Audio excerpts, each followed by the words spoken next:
San Lucas. Papuri sa iyo, Panginoon.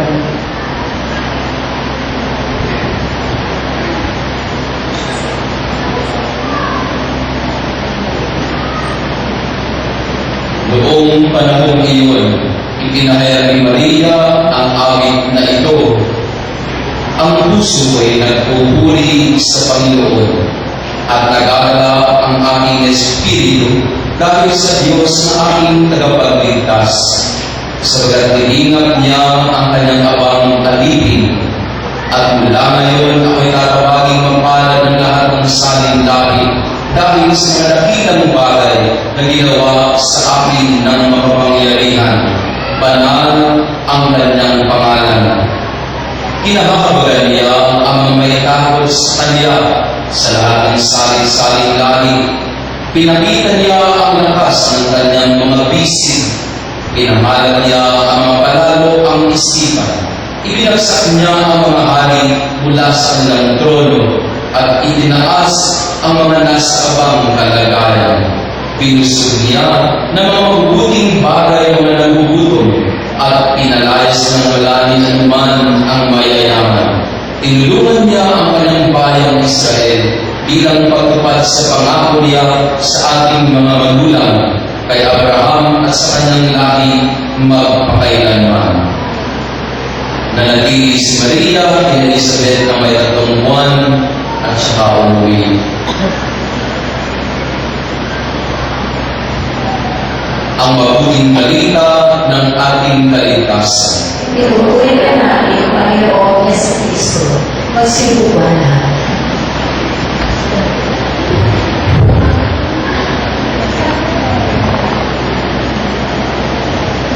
Magandang gabi sa inyong lahat. Pag-ibati nga ng Merry Christmas ang ating mga kagabi. Merry Christmas na po. Di ba lang po, guwapo ka dyan? Mayroon tayo din sa baba, no? Hindi nila ako nakikita lang nila ako sa camera. Pakikaway ka kayo dyan, kayo mga nasa baba. Magandang gabi din sa inyo. High-tech masyado ang simbahan ninyo. Meron pang balcony at orchestra. Siguro kayong mga nasa balcony ay mas mahal ang bayad. At siguro mas malaki ang maging hulog sa collection namin. Dahil kayo nasa balcony. Nakatandaan niyo ang malaking sinihan. Merong balcony at orchestra. At sino po yung madalas na nag-relate doon sa balcony? Kayo, mga nanay, tatay. Ayan. May balcony at may orchestra. Alin ang mas mahal? Ha? Balcony. Kasi meron yung love seat. Natatanggal yung divider ng upuan at para kayong dalawang magsingiro ay pwede mag-yapapan habang kayo nalulunod ng sing. Alam niyo rin. Diyan sa may yapo. Alam na para siya biskuyan. Diyan sa may kubaw, maraming mga sinihan doon na may balcony, may orchestra. Merong mas mataas, merong mas mababa. Ganito tayo madalas mag-uri, maghati ng mga tao, mga bagay-bagay sa mundo. May mataas, may mababa. Alin ang mas mataas? Ang isang kapitan o isang general? Alin ang mas mataas? Isang kapitan o isang general? Siyempre mataas ang general. Si general, mas mataas ay captain. Alin ang mas mataas? Ang judge o justice? Siyempre, mas mataas ang justice kaysa isang judge. Alin ang mas mataas? Ang Miss Wind o Miss Fire? Okay. Alin ang mas mataas? Sa Miss Earth. Siyempre, Miss Earth ang panalo. Pero alin ang mas mataas? Miss Earth, ang Miss Wind o Miss Fire? Sino mahihilig dito sa mga budget? Alin ang mas mataas? Mas mataas ang Miss Wind ba o air? Ano ba ito? Basta mas mababa ang misfire. Yan, no? Mas mababa kasi fortran lang yata yun. Hindi ako nagkakamali. Merong mga mababa, merong mas mataas. Alin ang mas mataas? Ang valedictorian o salutatorian? Ay, syempre, mas mataas ang valedictorian. Alin ang mas mataas at alin ang mas mababa? Ang isang mayor o congressman?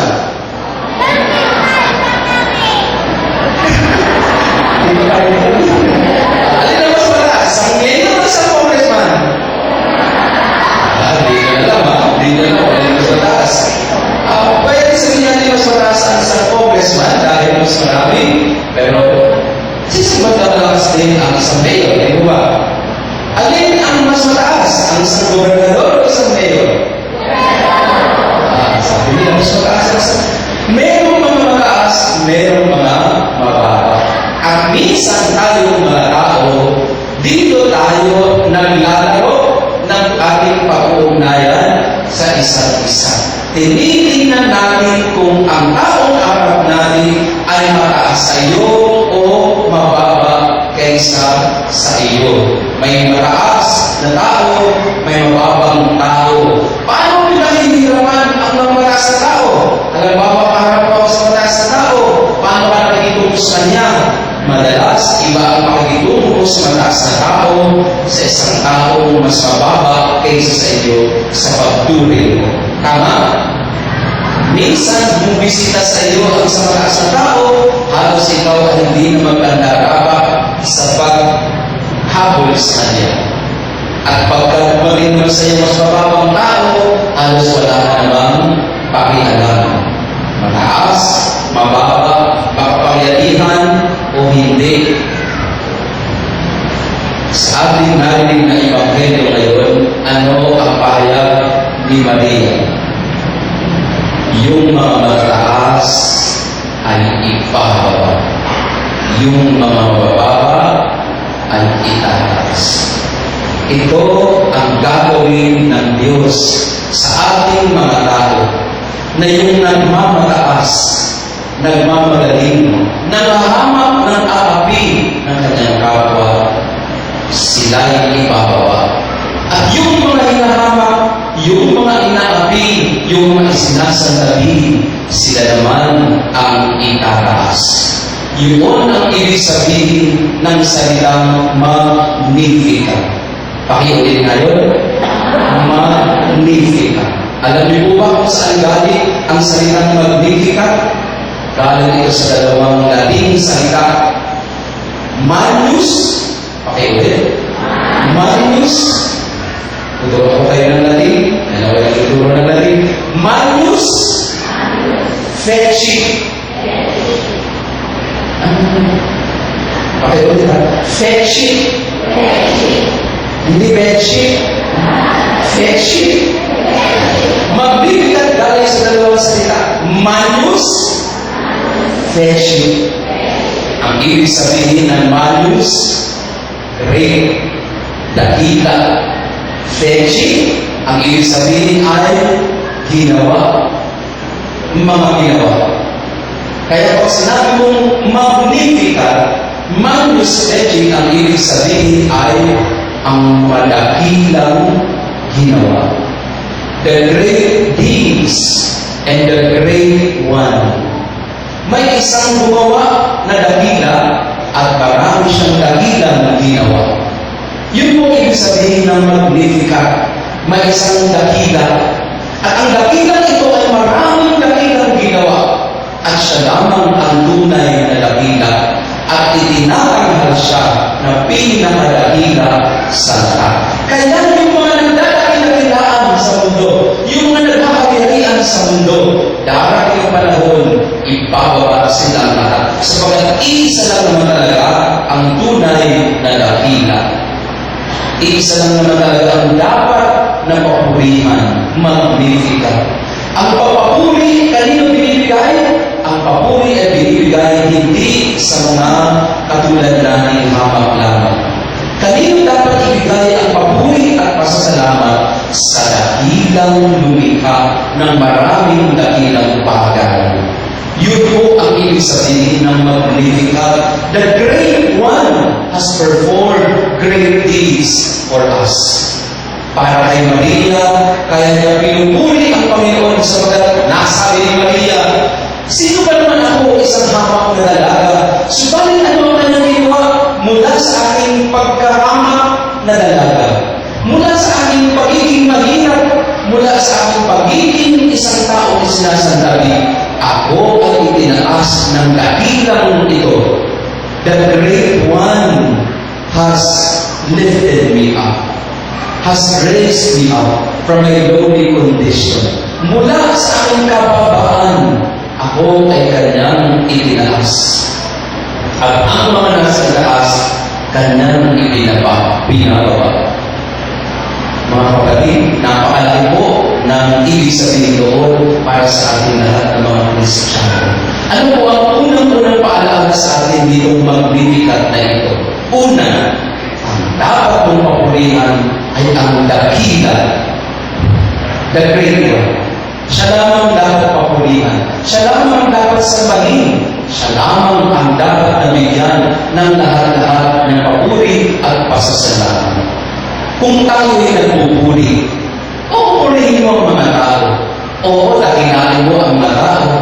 Pero isa lang ang tunay na dakila na dapat mong sambahin. At siya ang dakilang lumikha sa lahat. The Great One. The Great One has to be worshipped. The Great One has to be respected and honored. At ano po ang sinasabi sa atin doon, mga kapatid? Ang sinasabi doon ay, sino ba ang dinadakila mo sa buhay mo? Sino ba ang dinadakila mong Diyos sa buhay mo? Sino ba ang pinararalan mo sa buhay mo?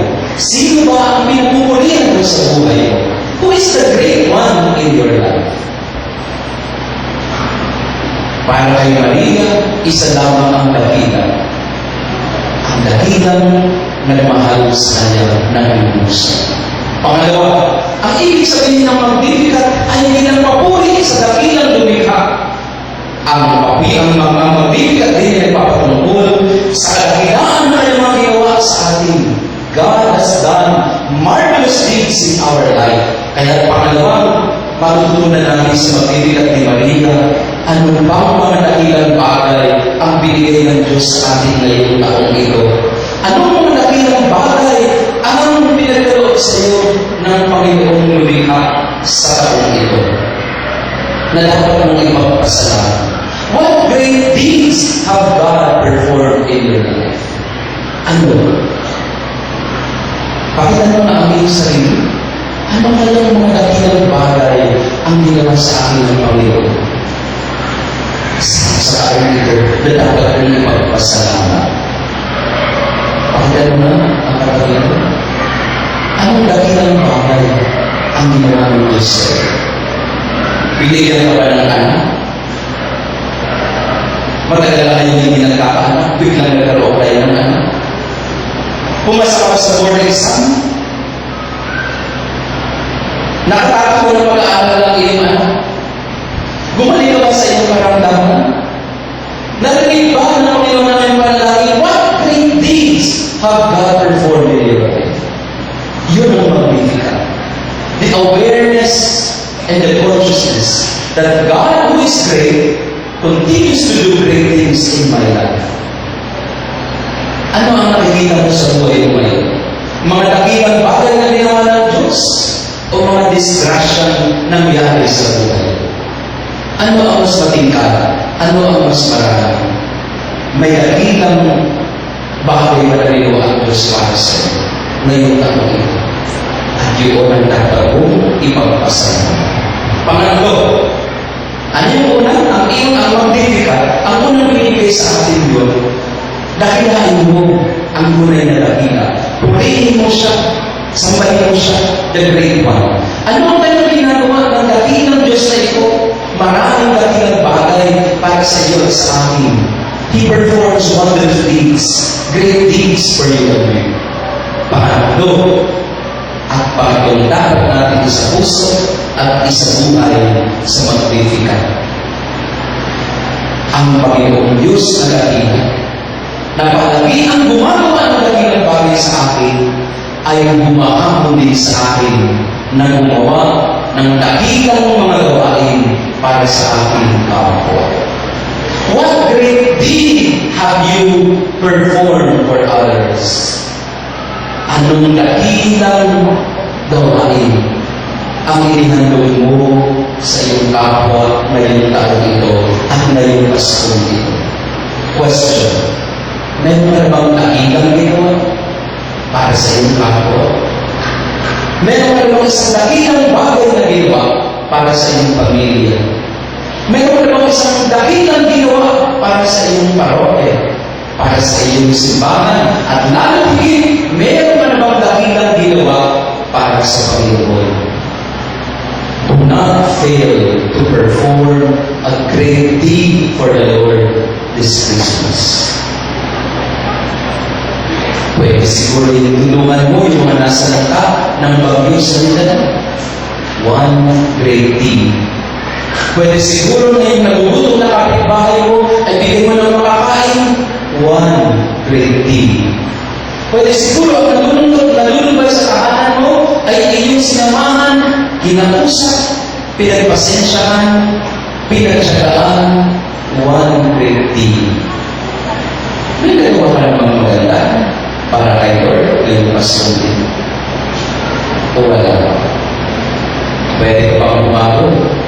Sapagkat ang Diyos na dakila ay gumawa ng isang dakilang bagay para sa atin. Ang ihandog ng kanyang anak, ikaw, ako. Ano ang dakilang bagay at dakilang gawain na ihahandog natin sa Kanya ngayong Pasko? The Great One has given us a great deed. Then He challenges us also to perform a great deed for Him this Christmas. Huwag hayaang matapos ang Pasko na wala kang dakilang nagagawa para sa Diyos.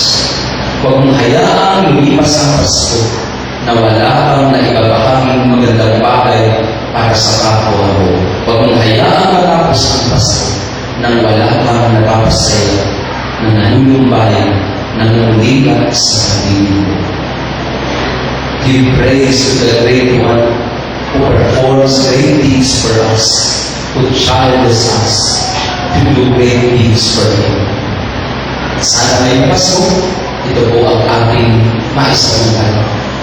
Panginoong Diyos na dakila, napakaraming dakilang bagay na ginawa, turuan mo ako na makagawa din ng dakilang bagay para sa iyo. Dakila ang Diyos, kaya dapat dakila din ang may kabubos ka.